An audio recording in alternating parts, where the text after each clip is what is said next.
만약 내가 이쪽 단지에 살고 있는데 대장 아파트로 갈아타고 싶어요. 그러면 어떤 타이밍을 이용하면 될까요? 맞습니다.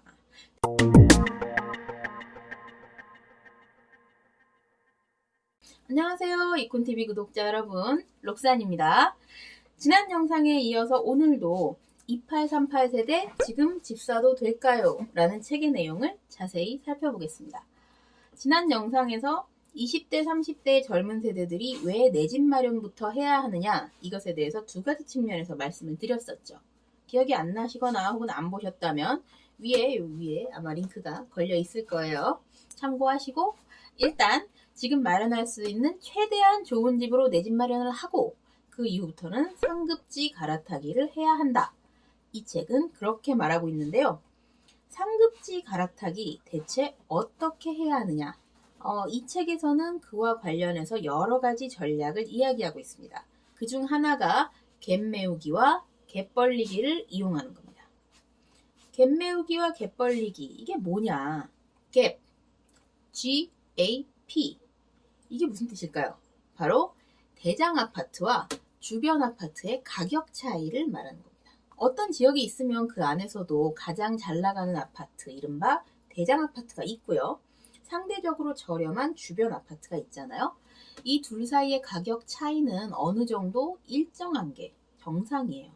사람들 선호도에 차이가 있을 거 아니에요. 그 선호도가 가격에 반영이 되기 때문에 큰 이변이 없는 한 가격 차이가 어느 정도는 유지가 될 수밖에 없습니다. 그런데 시장이 출렁출렁 하다 보면 어느 순간 이 가격 차이, 즉 갭이 일시적으로 늘어나거나 혹은 줄어들 때가 있어요. 흔히 부동산 시장이 좋으면 대장 아파트부터 가격이 쭉 오르거든요. 그러면 아직 주변 아파트 가격은 그대로인데 대장 아파트는 쭉 오를 때가 생겨요. 그러면 갭은 커지겠죠. 희한하게도 부동산 시장에서는 이 갭을 메우려는 움직임이 생겨납니다. 생각을 해보세요. 바로 옆 단지가 이만큼 올랐어요. 그런데 이 단지는 아직도 이 가격이에요. 그럼 사람들 생각에 이 단지가 좀 싸다고 생각하지 않을까요? 그렇게 생각해서 사람들이 이 단지로 몰리는 거예요. 그러면 자연스럽게 한 요 정도까지가 오르겠죠. 그러면 둘 사이의 갭이 줄어들죠. 이걸 갭 메우기라고 하는 겁니다. 만약 대장 아파트가 오르는 걸 봤다면 아직 오르기 전에 있는 그 주변 아파트를 매입하면 좋겠죠. 사고 나면 오를 테니까. 일단 벌고 들어가는 거예요. 그죠? 그럼 갭 벌리기는 뭐냐? 이번에는 반대로 생각해 보자고요. 주변 아파트가 올랐어요. 그런데 대장 아파트는 아직 안 올랐어요. 그럼 어떨까요? 아니, 그래도 이 지역 대장 아파트인데 옆 단지하고 가격 차이가 5밖에 안 나네? 오, 상대적으로 싸. 그죠? 그러면 사람들이 이런 생각을 하고 대장 아파트로 몰려오겠죠. 그럼 대장 아파트의 가격이 다시 오르기 시작하는 겁니다. 그러면서 갭이 벌어지는 거죠. 이것을 갭 벌리기라고 하는 거죠. 만약 내가 이쪽 단지에 살고 있는데 대장 아파트로 갈아타고 싶어요. 그러면 어떤 타이밍을 이용하면 될까요? 맞습니다. 대장 아파트의 가격이 상대적으로 싸졌을 때 이때 타이밍. 갭 벌리기가 아직 이루어지기 직전의 타이밍을 노리는 게 가장 좋겠죠. 이렇게 갭 벌리기와 갭 메우기를 이용하면 상대적으로 싼 순간을 잡아낼 수가 있는 겁니다. 이건 단순히 아파트에만 해당되는 게 아니고요. 지역에도 적용이 될 수가 있어요. 예를 들어 내가 외곽 지역에 사는데 중심 지역으로 진입하고 싶어요. 중심 지역이 외곽 지역보다 당연히 비싸겠죠. 그런데 시장이 출렁이다 보면 또 어느 순간에 중심 지역이 일시적으로 싸질 때가 있고 반대로 외곽 지역이 일시적으로 싸질 때가 있습니다. 바로 이 타이밍을 이용해서 지역을 갈아타는 거죠.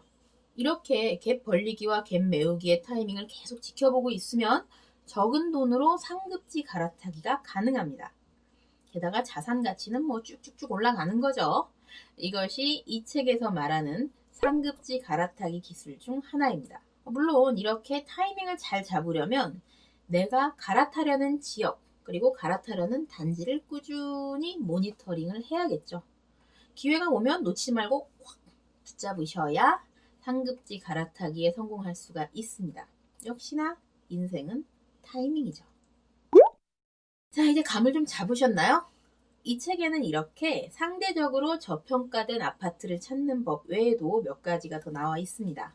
예를 들면 입주권, 다시 말해서 재건축, 재개발 투자, 그리고 줍줍이라고 하죠. 청약 미계약분을 매입하는 거, 이런 전략들도 나와 있고요. 여기서 다 설명하기는 너무 길어지니까 책을 참조하시기 바랄게요. 어쨌든 이 책이 말하고자 하는 건 뭐냐면요. 부동산으로 돈을 버는 것도 중요하지만 그렇게 하려고 있는 돈 없는 돈 다 쪼개서, 있는 시간 없는 시간 다 쪼개서 아등바등하게 자잘한 것들에 이렇게 매달리는 것보다 지금 매수할 수 있는 가장 좋은 한 채, 거기에 집중하라는 겁니다. 이렇게 신중하게 한 채를 마련하고 자기 일 열심히 하고, 그리고 타이밍이 오면 그때 갈아타고, 그러다 보면 어느 순간 좋은 집에 살고 있게 된다. 뭐 이런 거죠. 네. 솔직히 직장 생활을 병행해야 하는 2838 세대들한테는 매우 좋은 전략이 아닐까, 그렇게 생각이 되네요. 그런데 궁금하지 않으세요? 내 집 마련이 좋다는 것도 알겠고 갈아타기가 좋다는 것도 알겠어요. 그런데 실제로 어떻게 부동산을 조사하고 또 어떻게 계약을 해야 하느냐? 물론 이 책에는 그런 실무적인 내용도 담겨 있습니다. 주인공 엄성실과 남일의 부부가 집을 계약하면서 겪는 좌충우돌 스토리가 담겨 있는데요. 2838 세대들 중에는 아직 한 번도 부동산 계약을 해본 적 없으신 분들이 꽤 있으실 텐데요. 아마 그런 분들은 이 책을 통해서 가상 체험을 해볼 수 있지 않을까 생각이 되네요. 그 중에서 어떤 점을 주의해야 하느냐, 그에 대해서는 다음 영상에서 짚어보도록 하겠습니다. 그 전에 구독과 좋아요 잊지 마시고요. 콘텐츠를 잇다, 사람을 잇다, 이콘 TV